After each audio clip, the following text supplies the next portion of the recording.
வணக்கம். G news Tamil 24x7 செய்திகளுக்காக செய்தி வாசிப்பவர் வித்யா. தாமரைப்பாக்கம் கூட்டு சாலையில் ஜெயலலிதாவின் 77வது பிறந்த நாள் விழாவில் 1077 பேருக்கு நலத்திட்ட உதவிகளை கழக அமைப்பு செயலாளர்கள் பெஞ்சமின், பாலகங்கா ஆகியோர் வழங்கினர். திருவள்ளூர் மத்திய மாவட்டம் பூவிருந்தவல்லி சட்டமன்ற தொகுதி எல்லாபுரம் தெற்கு ஒன்றிய அதிமுக சார்பில் தாமரைப்பாக்கம் கூட்டுச்சாலையில் தமிழக முன்னாள் முதல்வரும் அதிமுக பொதுச் செயலாளருமான ஜெயலலிதாவின் 77வது பிறந்தநாள் விழா பொதுக்கூட்டம் மற்றும் நலத்திட்ட உதவிகள் வழங்கும் நிகழ்ச்சி நடைபெற்றது. இந்நிகழ்ச்சிக்கு எல்லாபுரம் தெற்கு ஒன்றிய கழக செயலாளர் வடமதுரை மகேந்திரன் தலைமை தாங்கினார். இந்நிகழ்ச்சியில் கழக அமைப்பு செயலாளரும் திருவள்ளூர் மத்திய மாவட்ட கழக செயலாளரும் முன்னாள் அமைச்சருமான பெஞ்சமின், கழக அமைப்பு செயலாளரும் வட சென்னை தெற்கு மேற்கு மாவட்ட கழக செயலாளர் முன்னாள் வாரிய தலைவருமான பாலகங்கா ஆகியோர் கலந்து கொண்டு தமிழக முன்னாள் முதல்வராக இருந்த ஜெயலலிதா தமிழக மக்களுக்கு எண்ணற்ற நலத்திட்ட உதவிகளை வழங்கியதை பட்டியலுக்கு பேசினார்.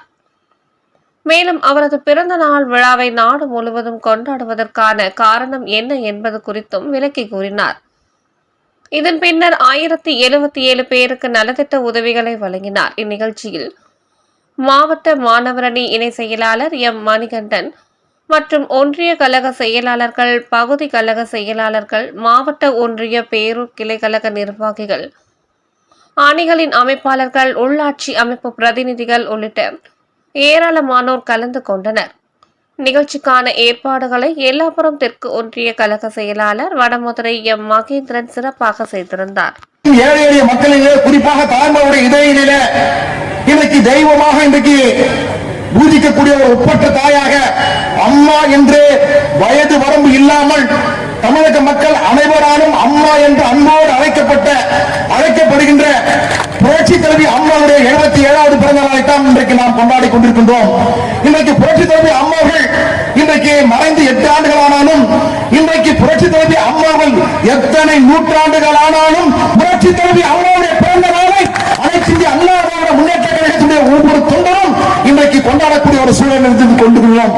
அம்மா ஒருவர் மட்டும்தான் இந்திய திருநாட்டிலேயே தமிழக மக்களுக்காக தனது கடைசி சொத்து ரத்தம் இருக்கின்ற வரைக்கும் புரட்சிக்காரர் எம்ஜிஆர், புரட்சி தலைவி அம்மா ஆகிய இருவரும் தெய்வங்களும் இந்த நாட்டுக்காகவும் நாட்டு மக்கள் நலனுக்காக வாழ்ந்தவர்கள். குறிப்பாக தாய்மார்களுக்கு என்று ஒரு முதலமைச்சர் இருந்தார் என்று சொன்னால் அதுதான் நம் இதயம் டாக்டர் புரட்சி தலைவி அம்மாவர்கள். புரட்சி தலைவி அம்மாவுடைய ஆட்சி காலத்தில் எல்லாமும் பெற வேண்டும், இங்கு இல்லாத நிலை வேண்டும் என்ற உன்னத லட்சியத்தோடு கருவிலே இருக்கக்கூடிய குழந்தை முதற்கொண்டு பிறக்கின்ற குழந்தை, பள்ளி செல்லக்கூடிய குழந்தை, கல்லூரி செல்லக்கூடிய மாணவர்கள், வயதான, அதே போன்று பள்ளிக்கு செல்லக்கூடிய வேலைக்கு செல்லக்கூடியவர்கள், அதே போன்று வயதானவர்கள், இப்படி ஒரு மனிதனுடைய எல்லா நிலைகளிலும் திட்டங்களை தந்து இன்றைக்கும் இந்திய திருநாடு மட்டுமல்ல உலகத்திலேயே எந்த அரசியல் கட்சி தலைவரும் செய்திராத திட்டங்களை வகுத்து தந்து செய்து முடித்த தலைவி புரட்சி தலைவி அம்மா. குழந்தைக்கு 12,000 ரூபாய் ஏழுகால உதவி தொகையை 18,000 ரூபாயாக உயர்த்தி தந்த தலைவி தங்க தலைவி புரட்சி தலைவி அம்மா.